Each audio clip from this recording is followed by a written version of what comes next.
Hey guys, I'm RedHerring, and we're going to be looking at another StarCraft 2 cast today, and a couple quick things right off the bat.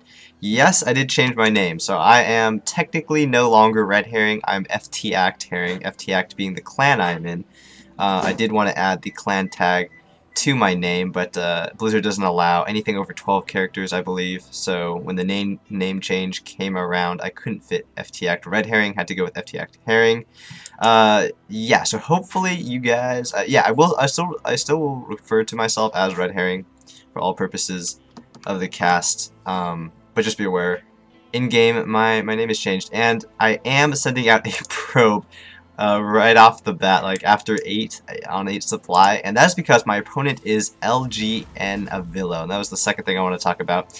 This game is against the 90th ranked Grandmaster player in North America, of Vilo, LGN being his clan, so a very competent Terran player here, and this was, as you can tell from the colors, not a ladder game. This was in fact, oh geez, look at his APM. So much spamming.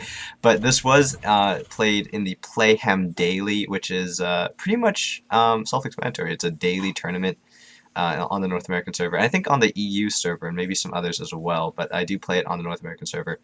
And you know, a little cash prize at the top, which I never reach anyway, but it's just fun to encounter good players like Avilo, who I will occasionally be matched up against. So this was yeah, played during that tournament, and because this is a best of one, because I encountered Avilo so low in the tournament bracket, I decided I was going to cheese, because that was the only way I figured I could stand a good chance of beating him, or at least a chance at all.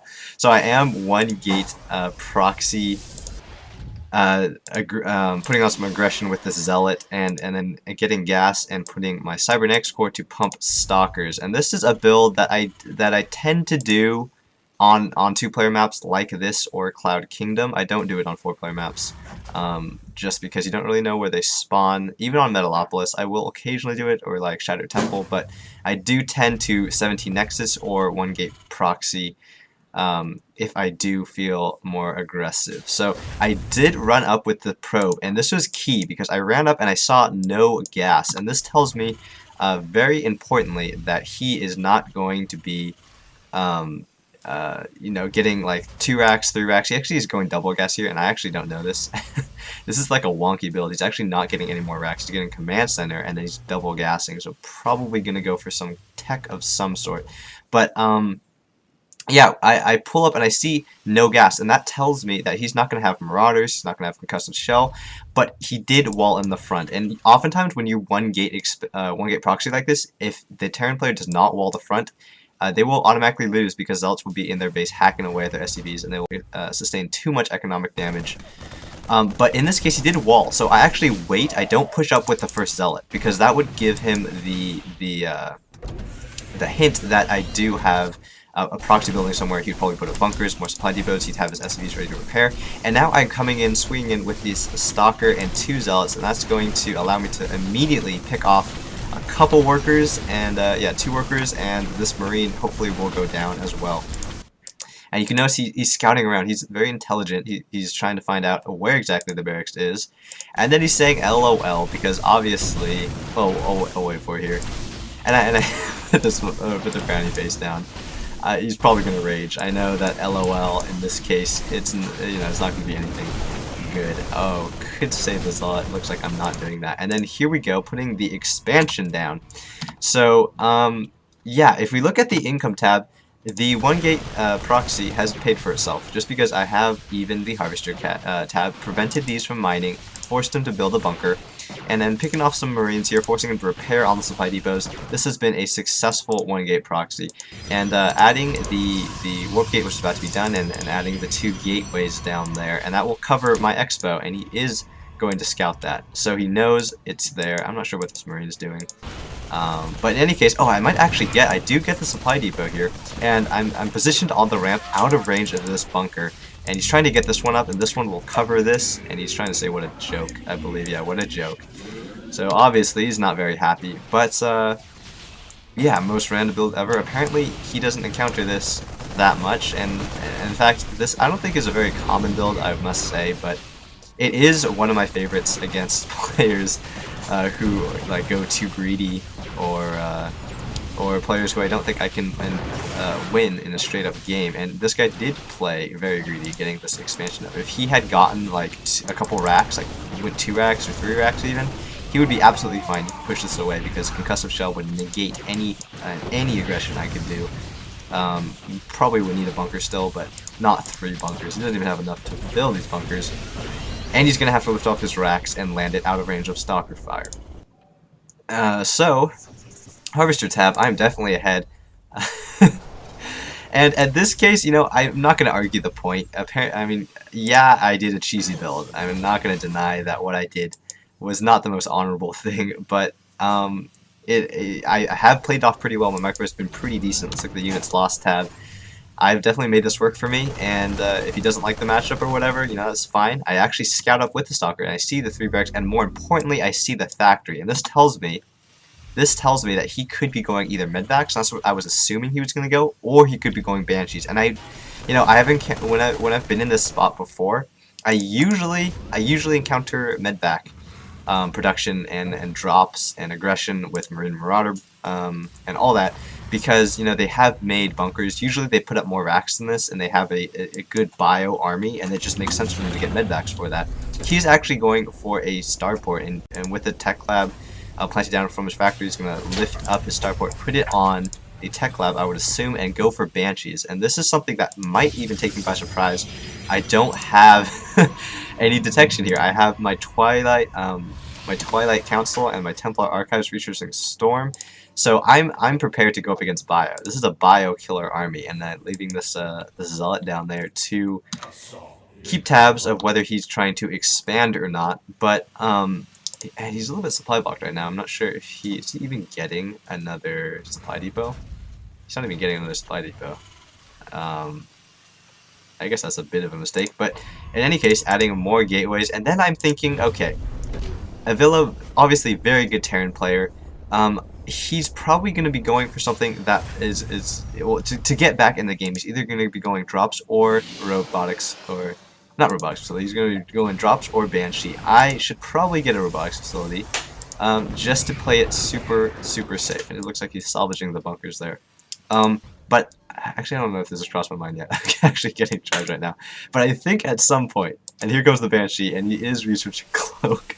So I actually do need to get a robotics facility down, like, right now.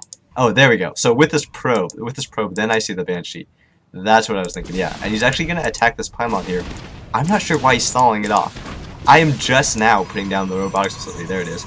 And if he flew in right now with this Banshee, with Cloak being done, practically done by the time he gets to my base, he could actually rake up like 4 or 5 probe kills easy, maybe even more.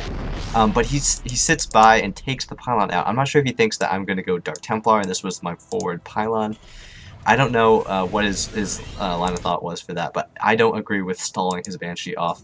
That's buying me so much time. The robotics facility is about done by the time the Banshee will come. And I position my stalkers so that it will take a micro to focus on probes. By default, a Banshee will attack stalkers just because they are an aggressive unit and they won't attack probes. I'm actually, oh, he's actually queuing up these probes with his Banshee, so he's taking down probes very nicely. Look at the income tab. Look how many harvesters I have, but he just got his expo up, needs to send these guys to mine. And he will be catching up with the addition of these double mules he will have going for him. And with all the kills this Banshee is getting, he has 9 kills. And another Banshee coming up here, my first observer pops right off, and I did have a couple ground-to-air attack units down there, but I only have 1 observer right now. I bring in the observer down to my natural, feed back the Banshee, kill that off, and then, oh, looks like he snipes a sentry full of energy. That is unfortunate. But with the second observer that pops out, I will be able to feed back and kill that Banshee. So, I think I might have even lost a High Templar there. Let's look at the units lost tab. I am still ahead, but not as much as I was, and I still am ahead in Harvesters because this whole time, as he's attacking my workers here, I'm making more. I mean, there's no need to run the harvesters being attacked away because he's already micro to, you know, he'd already micro to queue up and kill them. So we might as well mine and let them die then. run him away and let them die. So that was kind of my thought there. Pushing up with some aggression here, and I don't think, yeah, he hasn't even he doesn't even know that is there, though he could assume it is there, or somewhere, or no, I'm pretty sure, yeah. So he does, yeah, he does know it's there, but he just hasn't killed it. And putting up some supply depots in front of his bunkers. This is really good. Trying to make a safe wall so that I cannot run in with charge lots and just totally maul him. And going for my third, but he scouts that right off the bat with this lucky Marine. And going for the Ghost Academy. Obviously he knows that I do have High Templar, so he's going to be going for the counter unit, the Ghost. And not really doing anything with his robotic facility. I don't think I even know he really has tanks, so I don't know about this tank tech he has going for him. I assume it's mostly bio. And then I run in this Zealot here, and I see all those Marines, and I'm like, okay, well, I can actually pull in some Storms there, take these guys out. They don't even have Combat Shield or Stim, though Combat Shield's actually about to finish. And then getting another Banshee, so he's continuing the Banshee production. I'm not sure if I really agree with this. I guess he just wants to keep some form of pressure on. I think going Medvac Spurs Marines might be a good choice soon. And then running in here, this is the first hint I have of tanks.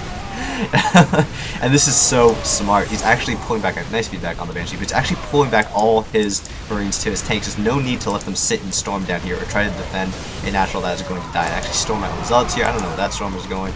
And then the tanks pick off all my High Templar. That was a completely bungled attack. There was nothing really pretty about that attack for me.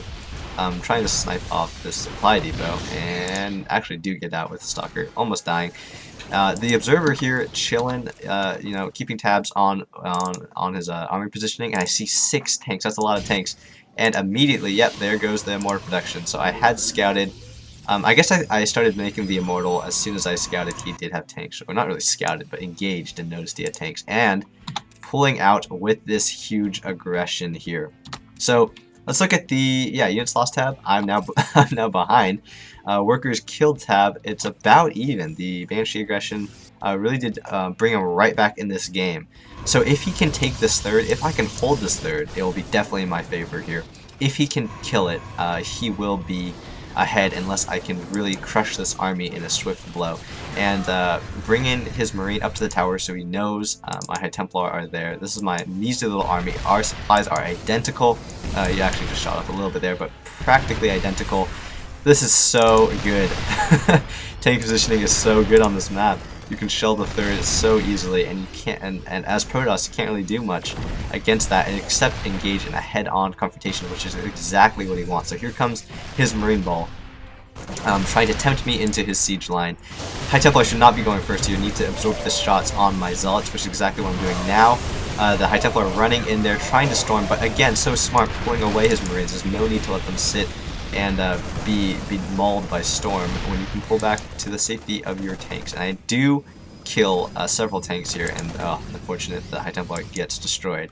But I do have a lot of Gateway forces now that are 1-1. He is 0-0. I actually don't think he has any upgrades on any of his units at all. But here comes a nice flank attack here, feedbacking on the medvac, queuing up the Immortals on the tanks, and should be microing him back, but I'm not able to do so. And this is so good. He actually picked up some of the Marines being attacked there and brings them to his army so that the aggro is lost on them and he can actually save his Marines. So this micro is incredible. Good stutter step here, but so many Zealots. I don't know if this is actually going to work out for him. 1-1 Zealots just tanking like a boss and dealing so much damage to these Marines. Looks like he's going to try and pick up in these medvacs, I think, as he has some more Marines rallied down there. Another stim used, and he's trying to do the best he can to evade these Zealots. He's actually doing a decent job. There's the charge on the Zealots, but and a couple rallied Marines just picked off. But he did kill the Nexus. The tanks were able to finish that off, and that is quite unfortunate for me. If we look at the income tab, I still have a lot of Harvesters. He didn't really kill the Harvesters as much as he killed as much as he killed the Nexus itself. So I do have a decent army here, and I am ahead in supply. I did lose his basically whole forward push to my counterattack. But and here's another drop down there. He actually sent in a medvac, and I cleaned that out pretty cost effectively there. Okay, workers killed yet, didn't really lose that many there. Maybe like 1 or 2 harvesters going down to that drop. I'm actually curious what happened to that Banshee. I wonder if I missed it. But here comes a Warp Prism, and so I do feel the need to put some aggression on, but this is like pick him up just in time to be sniped. So a waste of 500 resources there, 500 minerals that is, and still hasn't killed this gateway. I'd really like to see. I mean, if he knows about it, why don't you just pick it off? But yeah, he did completely shut down that Warp Prism harass. So I am not, I don't think, getting another one. I think I'm sticking to, oh, I'm actually getting Colossus Tech here. Yeah, and I'm sticking to generally a gateway-based army here, but starting to take up to the Colossus, which is super good. Because he has Ghost Production, I believe, started. If you look at, yeah, there. He has started Ghost Production, so when he does have a good amount of Ghosts, it won't really hurt me too much, as I will have Colossus, hopefully, by the time that the Ghosts will be putting pressure on me.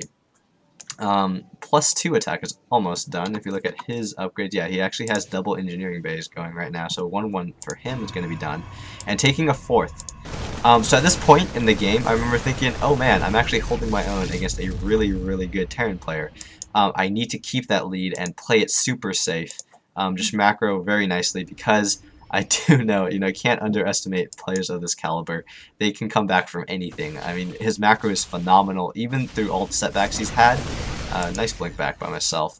His supply is only like 10, or now I'm warping in, guys, but he's not drastically behind in supply. He could, with a favorable engagement, do some good damage on this army, but he would have to be very careful of the High Templar and the Storm. So he does scan. I do notice he's scanning, so I know he's going to be going for the attack here. And I actually run around. I think I hit the tower and notice his army isn't here, so I know they have to be like in this vicinity. And going for the cannons, which I had put down to thwart any Banshee harass, and so many Zealots pulling in. Nice surround with these Zealots down here. And oh, my Templar are late to the party, but oh, what are you Zealots doing? A little bit of mismicro there. So many medivacs here, but sitting in Storm, he has nowhere to go. Picking up would be completely futile, and could even blink in there, which is exactly what I'm doing. Nice snipes. I think he picks off like every single High Templar there with those snipes. So very, very nice. It's not, yeah, he's not actually that far behind. Like that engagement, I only have this leftover force because I was ahead in supply to begin with. We traded armies fairly evenly there. Though I would say it is to my advantage that we did trade, because I do have the economic advantage. I held the 3rd. He's still on 2 base, and the 4th is up, fortifying it now with a cannon or so. Thermal Lance about to be done. Double Colossus production is imminent, and scouting around with these empty medvacs, trying to feign drops. Perhaps, I don't know that he doesn't have anything in these, and looks like he's going to be trying to get away there, and just now grabbing his 3rd.